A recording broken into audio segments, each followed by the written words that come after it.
haddii aad duqaysaan bartilmaameedkii aad rabtaan oo ka mida iiraan ama iiraan leedahay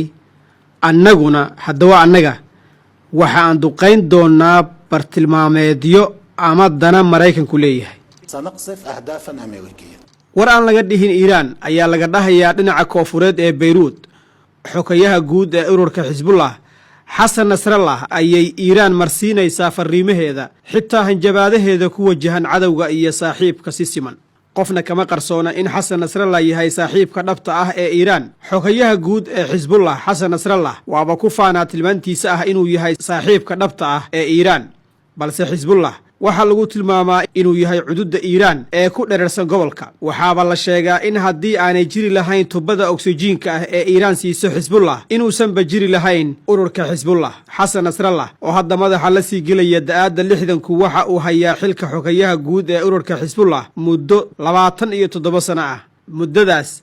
ayuu xisbigu dagaallo iyo iska horimaadyo militari oo adag waxa uu la galay israa'iil dagaalladaas waxa ugu caansanaa dirirtii dabargoynta xisaabta oo dhacday sanadkii 1993 iyo dagaalkii guntumihii carada oo dhacay sanadkii 1996 kaas oo ku soo dhammaaday isfaham sababay xoraynta qaybtii ugu weyneed ee dhulka lubnaan bishii May ee sanadkii 2000 muddada hogaaminta nasrallah ururka xisbullah waxa uu ka qayb galay siyaasadda gudaha ee lubnaan iyada oo xisbigu ka qayb qaatay doorashooyinkii baarlamaanka kadib markii uu dhammaaday dagaalkii sokeeye sanadkii 1992 yootanka u dhaxeeya Washington iyo Dahraan awgi xisbullah waxa uu ku lug yeelanayaa muranka u dhaxeeya Mareykanka iyo Iiraan ee ka aloosan khaliijka carabta iyada oo hanjabaadda xasan nasrallah ee ku wajahan Israa'iil ay ka dhigan tahay hub culus oo Mareykanka uga digaya inuu qaado tallaabo militari oo ka dhana Iiraan nasrallah ayaa qudhiisu sheeganaya eedaha Iiraan jeedinayso oo ah in Sacuudiga iyo Imaaraadku ay ku boorinayaan ama ku dhiiri gelinayaan maamulka Trump inuu tallaabo militari ka qaado Dahraan xasan nasrallah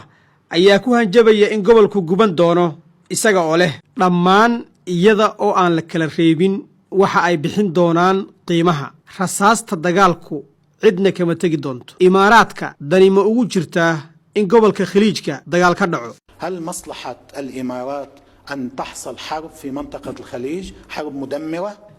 ودجال aanay iyaguba nabadgeli doonin ma nabadgelayaan rajabaha ka qabin imaaraadka ayaa nabadgelayn sacuudiga ayaa nabadgelayn xitaa cid walba oo ka qayb qaadan doonta dagaalka dhana Iiraan ayaan heli doonin nabadgelyo warkaasina waa warka Iiraaniyiinta oo cad oo aan qarsoonayn waana xog gaar ah حرب لن يبقوا هم فيها في مأمن قطعا لن يبقوا في مأمن قطعا لا الإماراتيين ولا السعوديين ولا كل من سيشارك في الحرب على إيران